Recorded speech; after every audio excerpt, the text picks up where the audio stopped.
Welcome back to the Jeremiah Show. That was Nikita Privalov, my special guest today, in a scene. He played a Russian hitman, and man, that was intense. And it was a minute scene, Nikita, and it was intense. I was like, yes, I'm in. Let me see the rest of it. That was from your reel. Yes. Again, Nikita Privalov and the Russian hitman scene.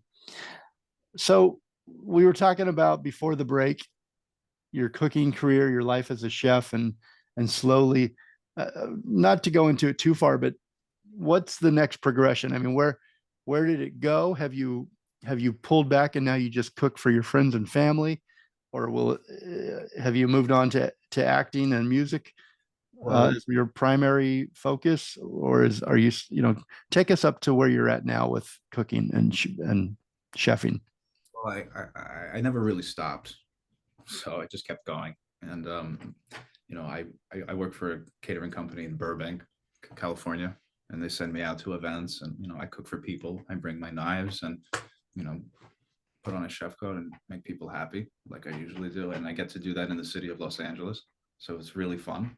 That's a great networking, I'm sure. If you could get your head out of the grill and look up around you, there's probably There's moments, yeah, yeah. absolutely. You meet people at the end of the night, and it's a great way. And I also, I throw these wonderful parties at my apartment building, and I cook for everybody. And we have these salons, and I cook a whole spread of different foods, and you know I still am very active in the cooking world. I've cooked for pretty renowned people. I've had a chance to cook for pretty renowned people, and and when they appreciate your food, and you and your food gets validated by people, Mhm. you really know that you've have a skill and you have a talent in the culinary world, and your flavor is appreciated. And that's where I'm at. I just recently I cooked for my own birthday. I just can't stop, so I'm still very much active in the. That's the curse of the chef, right? Like, who can cook? It's your birthday. Who can cook? Well, you can cook. And so it's you. Exactly. And I had a great time. I mean, I didn't mind. People were like, cooking on your birthday? And I was like, yeah, absolutely. So it was a fun time. So I'm Who's very much still cooking, still working in the cooking world, and yeah. always growing and always learning, still, it's a never ending lesson. So Who's Barbara Lazaroff? Barbara Lazaroff is, she's in charge of Spago restaurant in Beverly Hills, and she's a dear friend, and she's just a wonderful person. And I You had, know, Nikita, she was on the show here a couple years ago. oh, really? Yeah, She's wonderful. She's she's amazing. a dear friend, love her dearly. And She's a co-founder of Wolfgang Puck, right? Do I have that right? correct, yeah, That's yes, crazy. Wow, she's the Wolfgang Puck brand. absolutely, yeah. She's really talented, and she's just a great person, and I'm very grateful to call her a friend. And you know, she came over to one of our parties, and she tried my food, and she really much enjoyed it. And she she validated my lamb, and it made me feel like $1 million. That's a tough lamb's tough to cook. I mean, people that love lamb, right? You can't mess that up, or they'll call you out on it. She's lovely. Congratulations. What She's does lovely. that validation do for you that when people love your cooking? I mean, does it make you fly? Does it say anything's possible? Like, what does that do for you? Well, Validation. really, it's a really pleasant thing. You don't let it get to your head, obviously, but it kind of just lets you know that, hey, you're good at what you do, and don't forget it. And then you just remember to say that. I don't like to, you know, I'm not one to brag about myself. I'm not one to, you know, yell from the rooftops, my lamb is the best.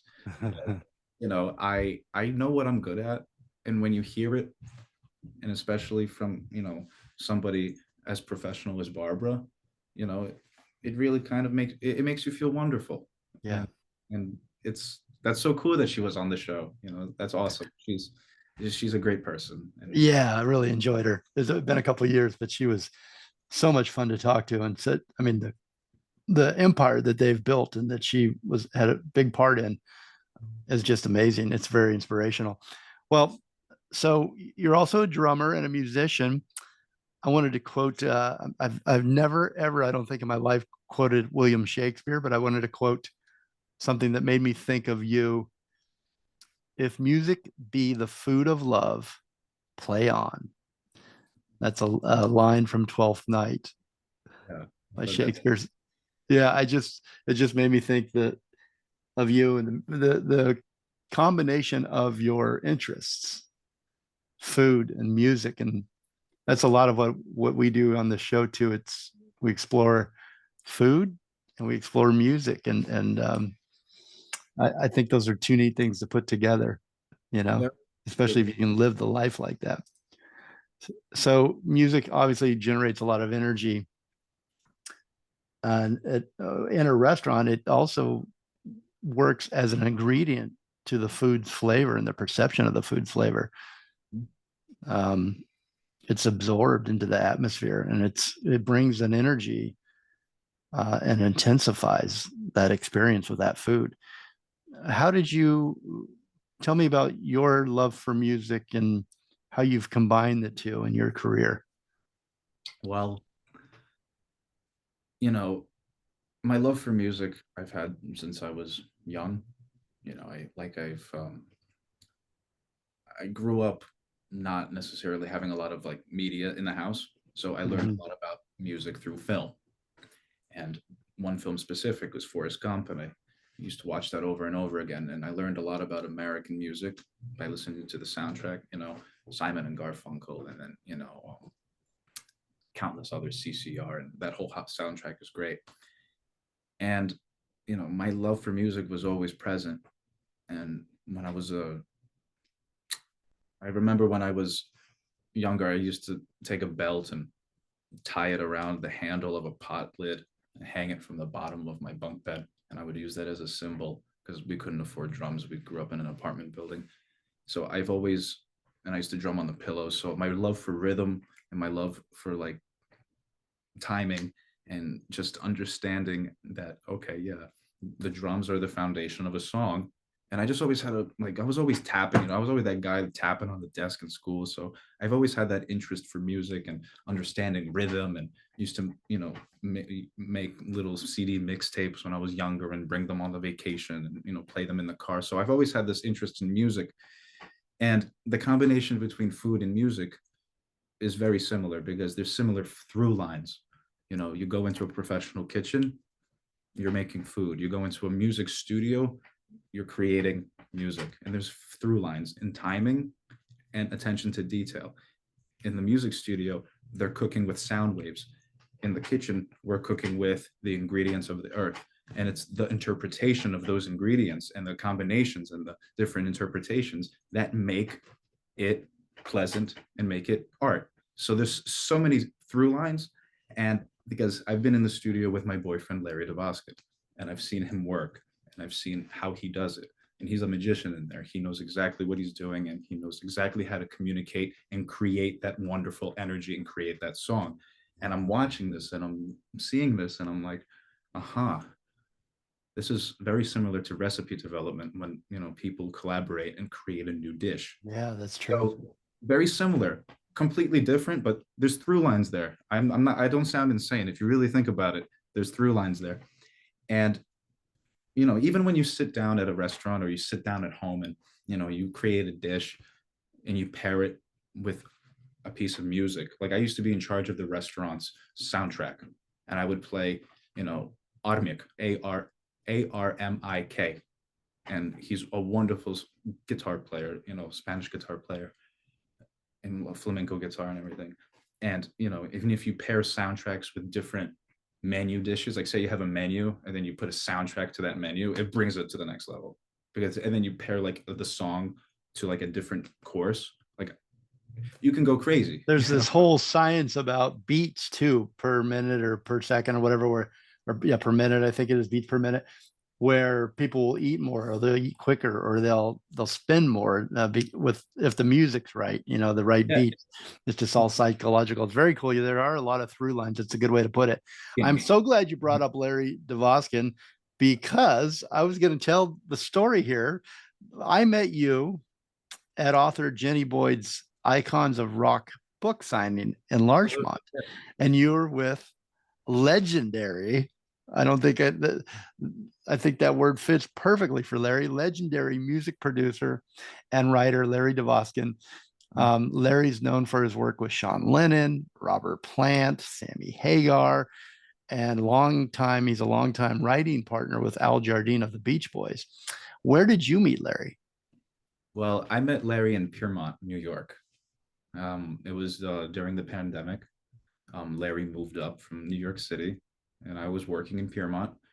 And he got an apartment in Piermont. And one day, he saw me walking across the street.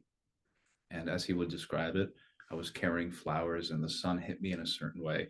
I was working for a florist at the time, and he happened Such to. a such a songwriter. That sounds like a song.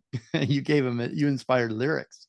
So I was walking, and as the sun hit my golden locks of hair, as he would describe it, and then he walked across the street and asked my boss at the time, "Who is that?" And the boss was like, "Oh, that's Nikita." And then Larry was like, "Oh, okay," And at the time, I was studying to be a massage therapist. I'm certified in massage therapy as well. I didn't really mention that, but that's another skill I That's have. I do that. another skill, a handy skill to come in, It's just like wonderful. being a chef. One, it came in like, because I was a gymnast, and I was, you have to, warm up, and it's a whole thing. And so Larry booked a massage with me. I went, gave him a massage, left, and then life went on. And then I spent a lot of time in Piermont. So I kept seeing Larry, and, we started getting to know each other, friendly. And then he was looking for a drummer for a band, because he started a band with the mayor of Piermont. And I was the drummer. I became the drummer of that band, and we started spending more time together, more time together, more time together. And months went on, and one night after rehearsal, I'm sitting on the sofa, he's sitting on the sofa. I went over, and I just didn't care anymore. I fell in love with Larry, and I went over and I kissed him right on the lips. So that sounds exactly like the backstage scene Yeah, with you acting with Larry Devoskin. that was Is that that was it? Did that inspire that scene? that was the that scene is inspired by how that that magical night where That's great. Nikita I- made the first move. We'd always I'm laugh. I'm gonna play that right now, actually. But that is how we met. And I kissed him on the lips, and I've never had anybody make me feel, you know, as safe and as wonderful as he did that evening. And when you fall in love and you stop caring about what other people think, and love prevails, I've always liked guys. And when you stop caring and you just do what you need to do, and I just stopped. And the rest Mm. is history. We're together about 4.5 years now. So Well, congratulations. Let me ask you this of Larry. So Larry has one of the most. So Larry and you were at this book signing for Jenny Boyd, yeah, yeah. and we talked afterwards. Larry, I think, just what he probably does a lot is this Larry's personality, where he'll just go up and introduce himself to someone and start talking, and you get connected really quickly with his energy and his enthusiasm. He's just a great guy. He's got a great outlook on life. Absolutely. What do you think? How would you describe Larry's outlook on life, so that I don't, because I know how I describe it a little bit like I just did. He's just got this amazing, and you have it too. I mentioned it at the opening. You guys have this light. People are drawn to you. You're drawn to people. It feels like. That's very wonderful for you to say that. Thank you so much. That means a lot. And what Larry, he's just always trying to help, be of service, and to be the best possible version of himself. And at the end of the day, he helps a lot of people. He he brings people together. He's a connector for sure. Brings people together. He makes people laugh. He makes people feel great.